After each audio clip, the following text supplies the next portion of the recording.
Good evening, everybody. Looks like we've got good attendance at the most at this point. So we'll start off with our forum. So I think, Brendan, you're pretty familiar with him. So if you want to go ahead and introduce our guest and give us a little background. I am familiar with Zach. Zach and I have become friends over the last couple of years. Zach comes to us this evening as an amateur radio operator with the call sign K4SDZ. And Zach is a volunteer at Vienna Volunteer Firehouse. That's pretty much how we cross paths. He is our EMS captain, and he is also a member with the Fairfax County Comms Cache. And that's what he will be presenting to us about this evening. So if you're ready, Zach, take it away. As Brendan said, my name is Zach. I am a volunteer with Vienna and as well as living in the town. Tonight, though, he invited me to come speak to y'all about the role I have with the Virginia Communications Cache, which I do kind of on the side with Fairfax County.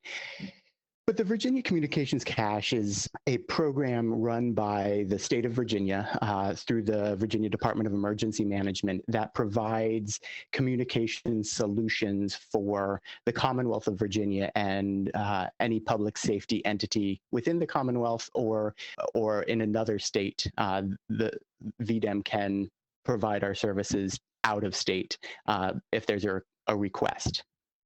Fundamentally, the communications cache is a tactical radio cache. That's what we started as, and that's what our bread and butter is. So the fundamental thing that we do is provide radio systems for public safety. Wherever they are, we can go meet them in an urban environment, in a completely rural environment, and meet their tactical radio needs. We have portable radios, mobile radios in VHF, UHF, 700, 800 from multiple manufacturers. We have repeater systems. We're moving mostly to Codan repeaters at the moment, but we do have some older Motorola, and we have both portable style and infrastructure style repeaters available. And the radio systems we're able to set up cover the gamut of everything from analog to digital, conventional. We can set up standalone trunk systems and can set up P25 compliant radio systems. If you're not familiar with P25, it's a public safety radio system standard that is used by public safety agencies. All in all, across the team, we have over 2,000 radios available for deployment within the state or within for an agency that needs it. And I guess I should have mentioned earlier, the team is made up of the Virginia Communications Cache is made up of 5 teams total, and those 5 teams are spread around the state. Fairfax, the team that I'm a member of and that is located here within Fairfax County, is the largest and most capable. And some of that has to do with we are not only a member of the Virginia Communications Cache, but Fairfax is also a member of the National Capital Region Communications Interoperability Group, the NCR SIG, which is a very similar communications model that is comprised of Montgomery County, Maryland, Fairfax County, Virginia, and the District of Columbia. In addition to radios, we have multiple versions of field-deployable towers and masts. We have a bunch of blue sky masts that are 15 meters in height that you can carry up the side of a mountain if you have to. I've been there and done that, and it's not fun, but you can. And then we have spread across the state multiple tower trailers, different sizes, different configurations, anywhere from 60 feet to 100 feet. Some that are low profile, so we can drive them up to the top of a parking garage. So for example, we've done drills where we've driven the second one from the left on your screen is our new low profile one. We've driven it to the top of a parking garage in Tyson's, and then put it up. So we estimated that the height, the top of the tower was at approximately 250 feet off of ground level. And then we have some of the larger ones, like the first one on the left there, which is a 100-foot tower, but it's not fitting in any parking garage. One of the more interesting things that we do is provide a number of radio interoperability solutions to public safety. As you're all, I'm sure, familiar, one of the challenges lots of public safety agencies have is that their radios work just fine as long as they're in their jurisdiction or their county, but they don't have the ability to talk to the next county over. They don't have the ability to talk to another jurisdiction. So we have a number of different interoperability solutions that we can bring to the fight. Everything from some very basic analog solutions like the ICRI or the Incident Commander's radio interface, to a much more complex digital solution like the SciTech Rios. And these allow us to basically bring any two forms of communication together and put them on the same network. So we can very easily patch a VHF and a UHF radio together so that the one can talk to the other. But we can get a whole lot more complicated than that. We can patch a 700 or an 800 radio to a cell phone. So you can talk from a radio to a cell phone with a push to talk function. And that same cell phone can then talk to a ROIP setup, so you can send that over the internet to a computer, for example. We also work a lot with the jurisdictions across the state and across the National Capital Region on frequency and channel assignments. So we work with the public safety entities to make sure that some of the basic stuff like the national interoperability channels are programmed and available and used. And then similarly, the state of Virginia has some Virginia-specific interoperability channels that they have designated as well.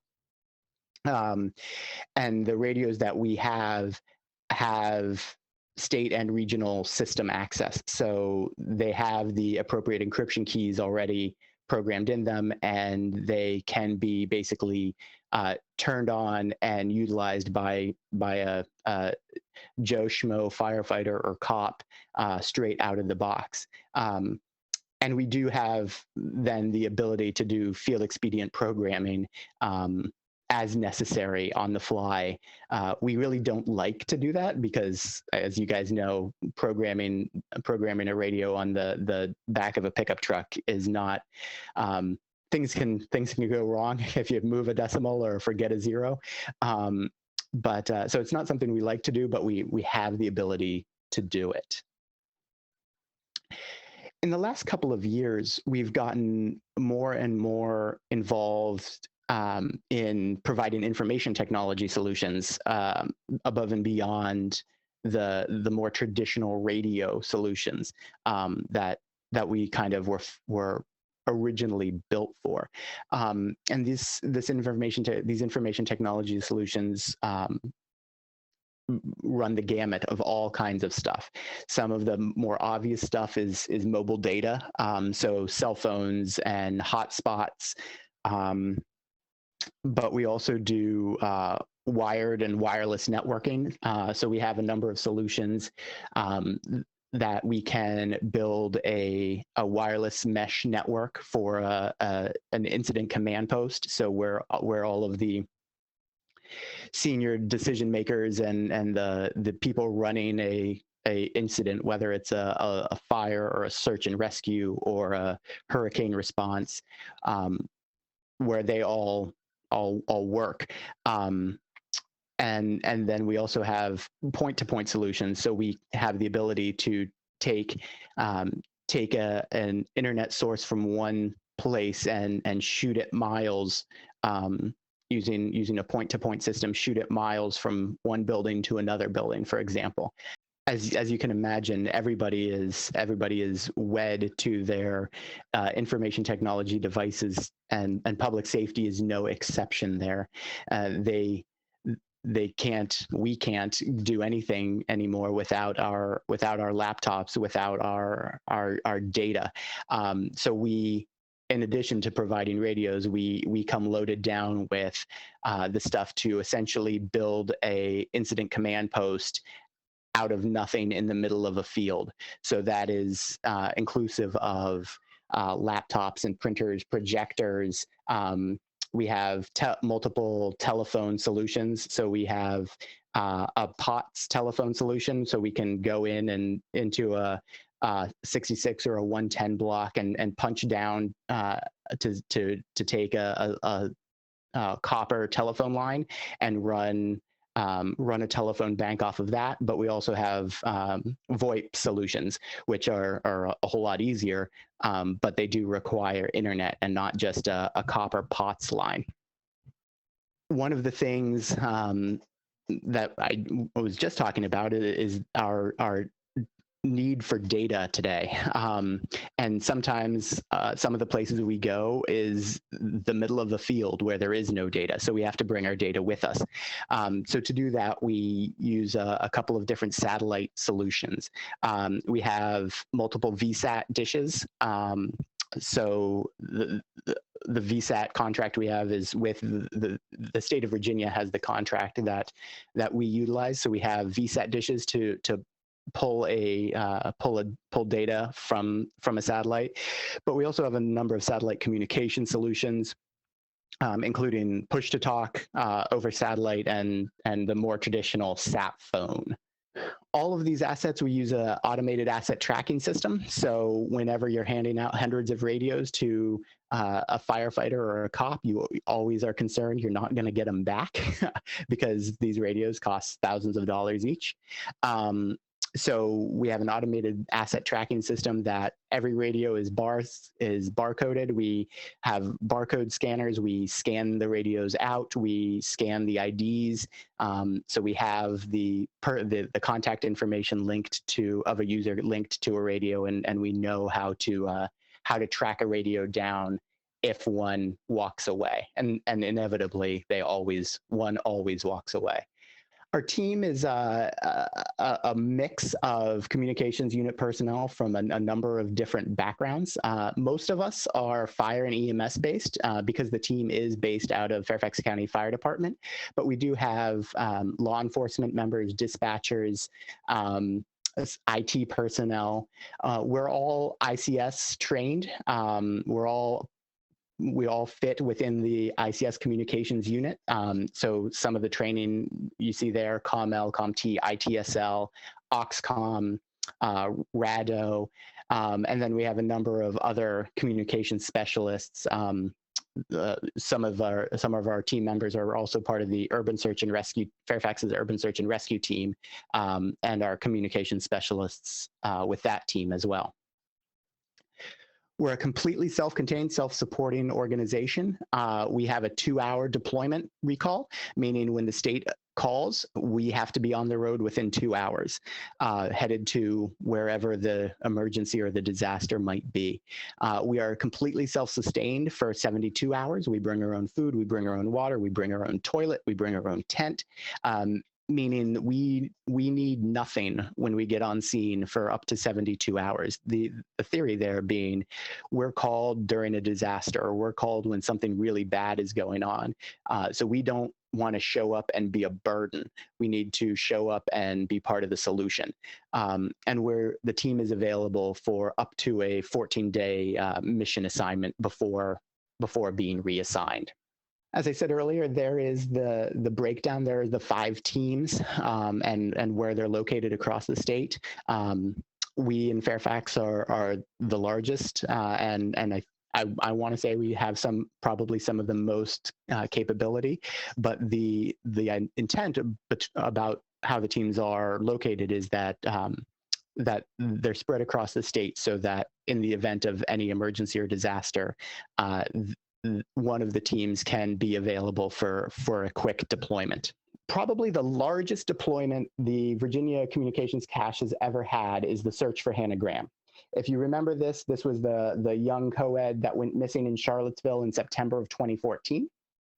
We were called upon as part of that. They did a community-wide, citywide, spontaneous civilian search and rescue. So they put out a call to all civilians, all citizens of Charlottesville to show up one weekend and search for Hannah Graham. So we were called and said, all right, we might have thousands of people showing up to search for her, and we need to figure out communications for that effort on top of normal everyday Charlottesville activities. So we had to provide communications for that. We had to set up a communications plan to cover multiple operational periods, set up the communications network to manage the search and rescue activities, both the tactical operational activities as well as the logistics associated with it. We had to make sure that everybody that needed a radio had one. And then we also operated as dispatch and search communications managers for the search. The search area was 25 square miles, basically the entire city of Charlottesville. If you're familiar with Charlottesville, it's a nice city. It's a great city, but it has two ridges. I don't know if you can see my mouse, but there are two ridges in Charlottesville running southwest to northeast, and that causes some challenges for the topography causes some challenges for RF propagation, as you can imagine. They had the searchers broken down into geographic divisions, so we had to make sure that all of the divisions were covered. So we had to put together a communications plan for this. And if you're familiar with ICS, this is the 205 for that event. You can see all of the nets are covered here, everything from the command net to the operations net to logistics, and then broken down into multiple operations nets for the various geographic search teams and specialty teams. So here are some examples. So we had to set up a whole bunch of repeaters, again, using all of that equipment we already talked about, the tower trailers, the blue sky, the human portable blue sky masts. The blue sky is what's being set up there in the front yard of a lovely homeowner who allowed us to use who happened to be living on the top of one of those ridges. So they had a nice big green front yard that they allowed us to use. We set up radio distribution, again, using that asset tracking function that we talked about. We handed out over 400 radios that weekend to civilian searchers. And part of that actually is providing a lot of just-in-time training, because most of these people have never touched anything other than a Radio Shack FRS radio before, and the radio that we were putting into their hand is a lot more complicated than that. So a lot of just-in-time training was done as well.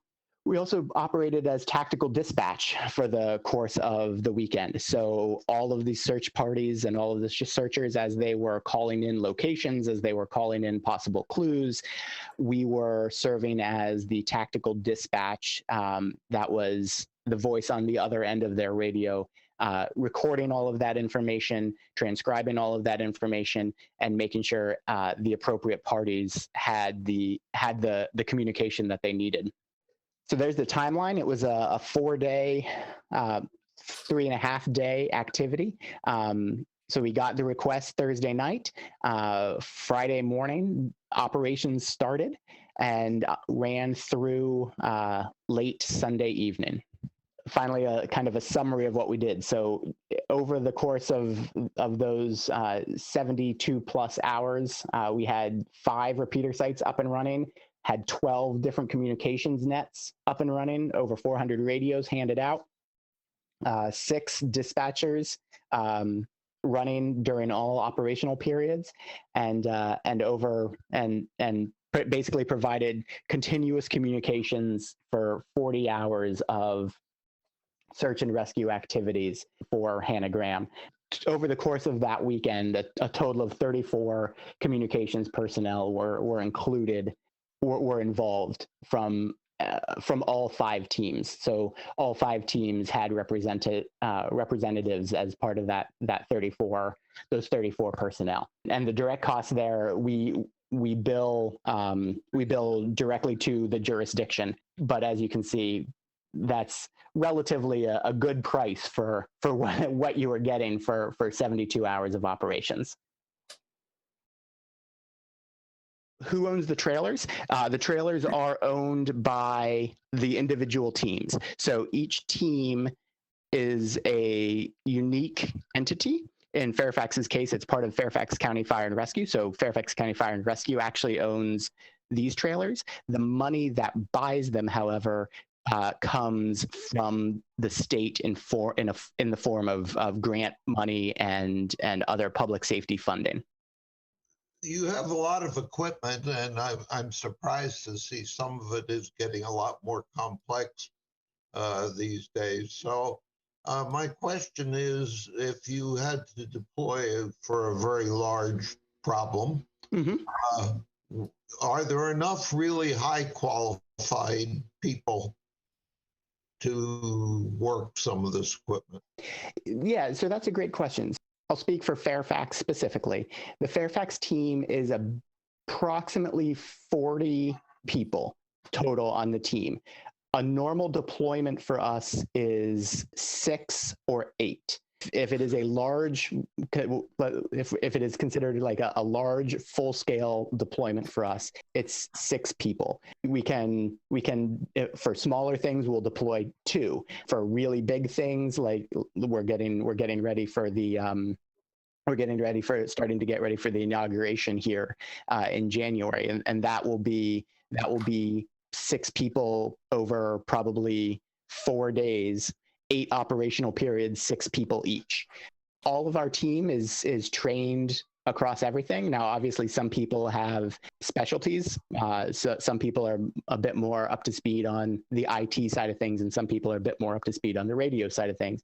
But we train on. We cross train on everything. For example, we had our monthly drill this morning, and this morning was all about copper phone lines. It's been a while since I touched copper phone lines, but we punched down a block today and ran the copper, and we're able to put a bank of 8 phones together. So we do regular monthly training on all of the equipment that we carry, and everybody's cross-trained on everything. Now, there are cases if we run into something if we run into a piece of communications technology that we did not bring with us and it belongs to somebody else, those are cases where we will have to find an expert that may not be with the team if we don't know what that is. But everything we bring with us, we can run, we can set up, we can run, and we can maintain.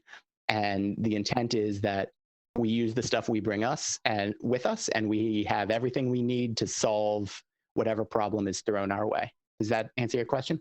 Oh, great. Thank you. Is that IT effort primarily aimed at ICS support? I'm not sure I understand the question. Not I guess you're going to describe a response that you guys performed recently. I suppose that will include a perspective on what sorts of operations you respond into and how you fit into that response. Yeah, yep. We'll get there. We can do that momentarily. Is there a gateway into AT&T FirstNet? Fairfax County and state of Virginia connecting into EZNet. So full disclosure, I work for the FirstNet Authority. So my day job is FirstNet on the federal government side. So yes, there are multiple ways to gateway FirstNet into radio systems. We've done it. We have the capability to do it both analog and digitally. As far as Fairfax County and state of Virginia connecting into EZNet, I actually don't know the answer to that. I know who to get the answer. If you'd like, you can get my email from Brendan. I can get you an answer, but I don't know the answer to that off the top of my head. What happens? Yeah, I'm Bob Kerr. I'm the one that asked the question. So I am the Army technical director for the Army LMR program, PMD CATS. All right. Yeah, we'll connect later. Sounds good. What happens when copper goes away? Well, you hope the internet is there if it instead, and if it isn't, we can always get the internet out of the sky, and we've done that. We've done that several times. So we do that several different ways. If we don't have access to copper, we have some telephony solutions that utilize broadband LTE and can generate a dial tone off of broadband LTE. So you can essentially set up a phone bank off of a hotspot. And if you are in an area with no wireless broadband coverage, that's when we break out the VSAT, and you can set up a phone bank off of a VSAT terminal, shooting a satellite out in space. Does Fairfax participate in shares? I am not aware that Fairfax participates in shares. That doesn't mean we don't. But I am not aware of Fairfax participation in shares. Hey, Zach, Yes. I think that the EOC has a shares call sign assigned to it. I'm just not sure how much it's used. That's fair. Yes, Starlink is getting closer. It was really interesting to see Starlink used kind of for the first time operationally out in Oregon with the fires that are just coming to an end, and that's going to be interesting to see how it changes a number of things that we do out there. Do adjacent states have similar organizations? Do you work with them during wide area events? I will say that there is the NCR SIG, which is the NCR SIG was actually created first by the National Capital Region. Montgomery, DC, and Fairfax are the three teams that form the SIG. And the SIG is primarily traditional radio based. The SIG has a lot less IT capability than the state of Virginia does. But the Virginia saw the NCR did and said, that's a great idea. Let's create a state of Virginia team. We are pretty unique as a communication solution within the United States. There are individual jurisdictions that do similar things, but for the most part, there are very few other states that have invested into a public safety tactical communication solution the same way that Virginia has. My curiosity is about those barcodes on the radios being lent out. Are those really color barcodes, or was that an artifact of all the imaging they've been through to get to my screen? So the barcode stickers that we use, I think, are just white. The radios that we use, we do have a color coding scheme for our radios. For example, VHF radios are blue, UHF radios are orange, 700, 800 radios are yellow. So we can very quickly just look at a radio and know what type of radio it is, and therefore pretty quickly start narrowing down which box it belongs in and those kinds of things. But the barcodes themselves are inside of the battery compartment, and they're just kind of standard white barcode stickers. Do you have a budget for public education? I don't know that there is a dollar number assigned for public education within our annual budget, but there is money used for public education activities as part of our annual budget. I don't have access to the line by line of our annual budget, so I don't know the answer to that. But I do know that we do have money for public education activities and swag and all of that kind of stuff. I guess I was mostly interested in how often you go out on public education efforts, publicity, public information. Not really that often. Most of the time, it's stuff like this. We've participated in Field Day with you all once or twice in the past, I believe. And other than that, it's our participation in kind of the public safety communicators, Virginia regional conferences, and stuff like that. That's where most of our outreach activity comes into play. All right. Well, I think we've got all the time we got. So thank you so much, Zach. Excellent presentation. Really, really interesting. I'm sure there'll be plenty more questions coming your way via email as well. Yeah, my pleasure. Brendan, give my email to anybody that needs it. Yes, sir. Thank you all. Thanks, Zach.